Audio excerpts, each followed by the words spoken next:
Chicken pakora তো আমরা রেস্টুরেন্টে প্রায় খেয়ে থাকি, কিন্তু বাড়িতেই যদি সেম রেস্টুরেন্টের মতনই বানানো যায় তাহলে কেমন হয়।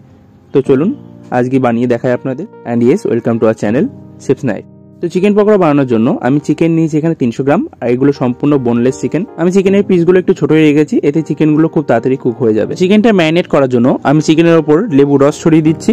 এবারে দিচ্ছি 1 টিস্পুন গোলমরিচ গুঁড়ো, সামান্য চাট মশলা, স্বাদ মতো নুন, হাফ টেবিল স্পুন কাশ্মীরি লঙ্কা গুঁড়ো, হাফ টিস্পুন ধনে গুঁড়ো, দিচ্ছি হাফ টেবিল স্পুন আদা রসুনের পেস্ট। এবারে চিকেনের মধ্যে দেব ডিমের সাদা অংশ, এটা একটা গোটা ডিমের সাদা অংশটা সেটাই দিচ্ছি এর মধ্যে। রেস্টুরেন্টে চিকেন পকোড়াতে ফুড কালার ইউজ করা হয় যাতে এটা দেখতে একটু লাল লাল লাগে, কিন্তু আমি এখানে ফুড কালারটা অ্যাভয়েড করছি, তবে আপনাদের পছন্দ হলে আপনারা অবশ্যই ইউজ করতে পারেন। এবার এর মধ্যে দিচ্ছি হাফ কাপ মতো বেসন,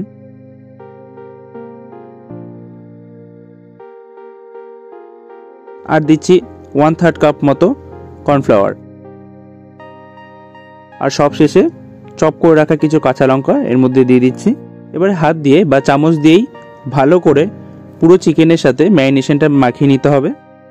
ভালো করে মাখিয়ে নিতে হবে যাতে প্রত্যেকটা চিকেনের সাথে ভালো করে কোট হয়ে যায় ম্যারিনেশনটা। আমি ম্যারিনেশনটা চিকেনের সাথে ভালো করে মিশিয়ে নিয়েছি। এবার এটাকে রেস্টে রেখে দেবো 20 মিনিট মতো, তারপর আমরা এগুলোকে ফ্রাই করব। যেহেতু পকোড়াগুলো ডিপ ফ্রাই করা হবে, তাই আমি আগে থাকতেই কড়াইয়ের মধ্যে অনেকটাই তেল দিয়ে রেখে দিয়েছিলাম এবং তেলটাও এখন গরম হয়ে গেছে। এখন আমরা চিকেনগুলোকে ভেজে নেব। এখন আমি একটা একটা করে চিকেন তেলের মধ্যে দিচ্ছি। আপনারা খুব কেয়ারফুলি এই পার্টটা করবেন।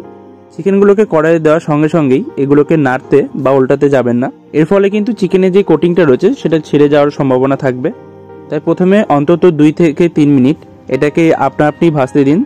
তারপরে যখন আপনারা এটাকে উল্টাবেন দেখবেন খুব ইজিলি এটা উল্টে যাচ্ছে এবং কড়াইতে লেগে যাচ্ছে না বা কোটিংটা ছেড়েও যাচ্ছে না। যেহেতু এটা পুরোটাই বোনলেস চিকেন, তাই খুব বেশি সময় লাগবে না এটা ফ্রাই হতে। 5 থেকে 6 মিনিট লাগবে এটা ফ্রাই হতে। আর আমরা প্রথমেই এটাকে 100% কুক করে নেব না বা ফ্রাই করে নেব না। আমার চিকেন পকোড়া কিন্তু রেডি হয়ে গেছে।